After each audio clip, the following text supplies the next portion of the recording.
Another day, another vlog. Thank you Lord for this day. Marami nga nakakapansin na tumataba na nga daw ako. Ay, Diyos ko, totoo yan. Paano ba naman kasi inuuna ko talaga yung pagkain kesa buhay ng ibang tao? Charis. Hi mga che, welcome back to my vlog. Inip na nga daw itong mga kaibigan ko na to, kaya naman nagkayayaan nga na kumain nga daw kami sa bagong bukas na kainan dito sa may Kalantipay. Hindi naman nga to kalayuan sa amin, kaya naman nagmotor na lang din kami. Kubalo na nung trip da rin kalugurang ko ngayon, lawan nyo na maningaldo, mimwa yang mimwa. Sa sobrang lapit lang nito sa amin, andito na nga kami agad. Alam nyo ba na napakadali nyo lang din to makikita dahil along the way lang siya. Sayang nga lang at hindi namin magagamit tong kanilang parking lot. Ay, akalingwan may Meg 4 wheels. Kaya naman kung babalakin yung pumunta dito, huwag kayong mag-alala sa parking lot. Ay, nang kaluwag. Ito nga palang kainan nila, nasa ilalim nga na napakalaking mangga. Kaya naman sigurado, press ko nga dito sa loob. Ewan ko na nga lang dito sa mga barkada ko na to kung bakit bandang 2:00 pa kami nagpunta. Tingnan nyo naman yung araw, galit na galit talaga.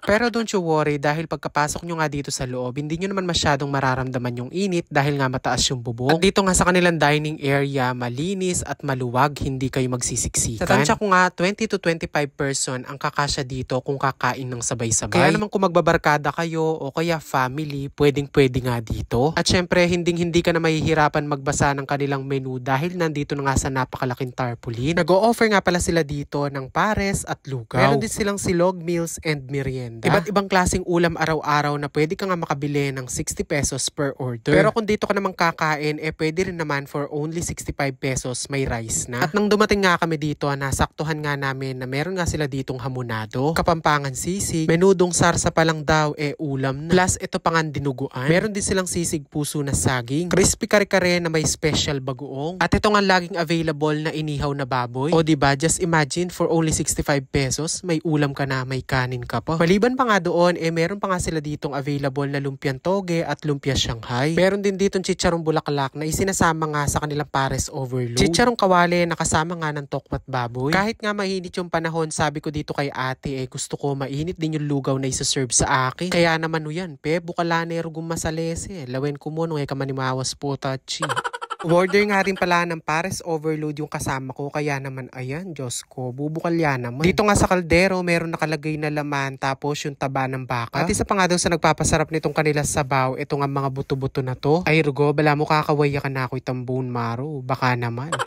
Inabutan din namin dito na meron nga silang pichi-pichi, kasaba cake, at ang best-selling nga nila na bibingka. Meron din silang iba't ibang klaseng inumin dito. Plain water, soju, emperador, tsaka alfonso, and red horse. Kung gusto mo naman ng ice cream tapos soft drinks, meron nga din pala silang available dito. Ikaw nang bahalang mamili. Ay rugoy nga chikon cherry pie, bala ko yata manyalini. By the way, self-service nga pala dito. Argumentong ang waiter ang pong waitress. Kung wala ka namang cash at meron laman yung GCash mo, don't worry dahil tumatanggap sila ng GCash payment. Pwede ka rin mag-cash in at cash out. O diba, nanano ka po, tuna nga yata akin. At habang nga naghihintay kami ng order, nagkwentuhan muna kami dito tungkol sa buhay-buhay. Take note, buhay-buhay namin, hindi buhay ng iba.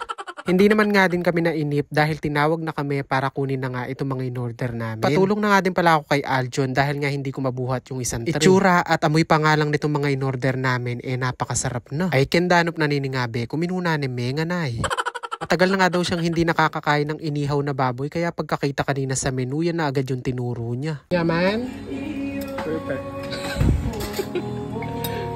Tapos yung boyfriend nga ng friend ko, heto, pares overload naman yung kanyang in-order. Ayot, bala mo atin yung feelings pa che, mamangan nyo.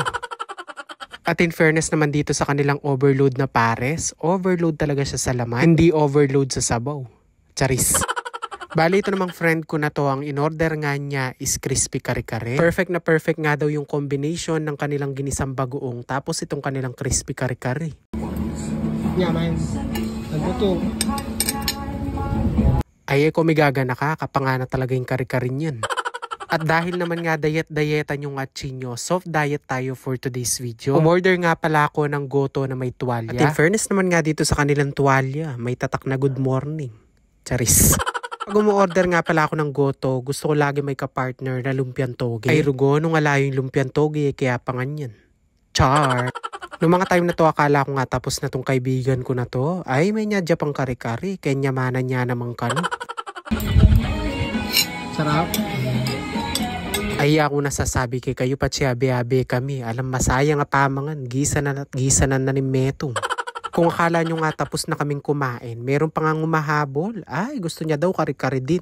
May allergy pa nga yan sa hipon at sa bagoong. Pero kere lang daw, may gamot naman. Oo, pakatako sa aruna. How is it? Naman eh. Diba? Sabi na rin pagkapampangan. Oo, kapampangan nagluto.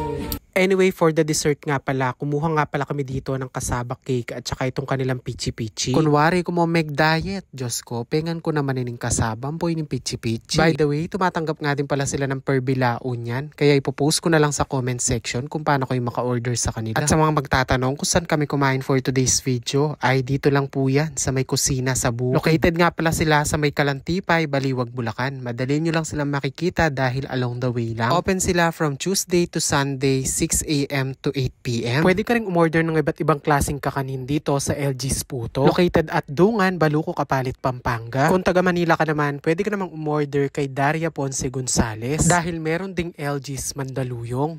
Hi guys! So we're inviting you po na kumain po dito sa aming bagong bukas na kusina sa Bukid. May available po kami mga pares, Anli Lugaw, Silog Meals, Merienda, and Bilao Meals. And everyday po available po yung ulam namin na iba-iba. And especially inihaw po, available po siya everyday. So we're inviting po to dine in or deliver. We are available din po sa nearby area to deliver. We are offering free of charge. So that's all po. Thank you po!